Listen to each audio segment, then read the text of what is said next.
Good evening. This is CTV News. I'm Byron Scott. And I'm Patricia Vallone. Thank you for joining us. Well, Governor Larry Hogan unveils his proposed budget for the next fiscal year. The Republican governor says his most important priorities are crime, education, transportation, and the environment. The budget represents about 1% growth and is balanced, as is required by law. But Hogan says mandatory expenditures account for 83 cents of every dollar spent by the state government, leaving only 17 cents to be divvied up among priorities.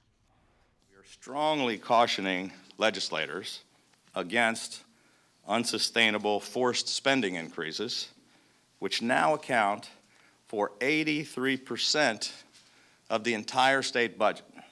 As you know, they're attempting to force $33 billion in new additional mandated increases just to pay for their Kerwin plan.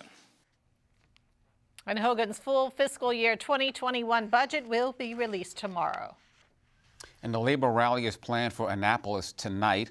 A coalition of groups led by AFSCME Maryland is coming together to protest what they call a staffing and funding crisis in the state's Department of Corrections, Parole and Probation, and Juvenile Services. The groups say understaffing and insufficient funding makes for dangerous and unhealthy working conditions.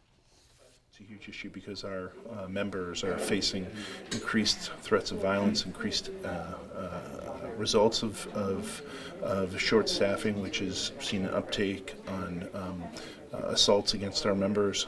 We're seeing a huge overtime problem across the state to the tune of over $250 million a year, of which half of that is just one agency in itself. And that's unacceptable when people are working 16 hours or more a day. And hundreds are expected for the rally that kicks off at 6 o'clock tonight. It will start in front of the House office building. Protesters say they plan to march through town. Prince George's County has a new school board member. Brian Swan was sworn in this afternoon to fill the vacant District 4 seat. This was after the council voted unanimously to confirm his appointment. He is replacing Patricia Eubanks, who resigned after concerns about her residency were raised last year. Swan currently works for the U.S. Department of Treasury. He previously worked in the Obama White House and at the U.S. Department of Defense. CTV spoke with Swan about some of his goals as a new board member. The biggest ones right now, some of the transportation issues that I think we're having. I think the board is doing a really good job of trying to address those, as well as the central office. So that's something I'm going to definitely be looking into, as well as funding in schools. You know, we have some, in certain areas, overcrowded schools, not enough teachers. So the budget and where we put in those funds and making sure we're getting teachers proper pay.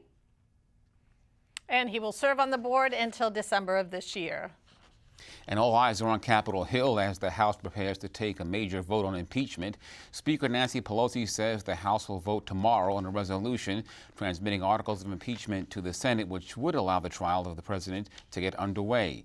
Meantime, senators have been debating behind the scenes whether the trial should include witnesses and who might be summoned to testify.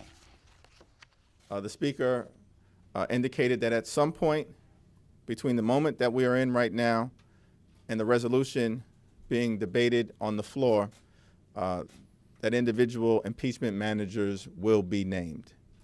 We're going to keep the focus on the stunning, corrupt abuse of power engaged in by Donald Trump.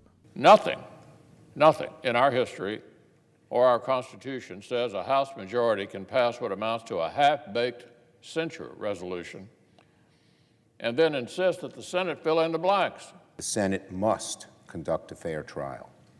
A fair trial has witnesses. A fair trial has relevant documents as a part of the record. A fair trial seeks the truth. No more, no less. Majority Whip John Thune says the Senate will engage in preliminary aspects of a trial this week, but that it won't get underway in earnest until after Tuesday, after the Martin Luther King Jr. holiday.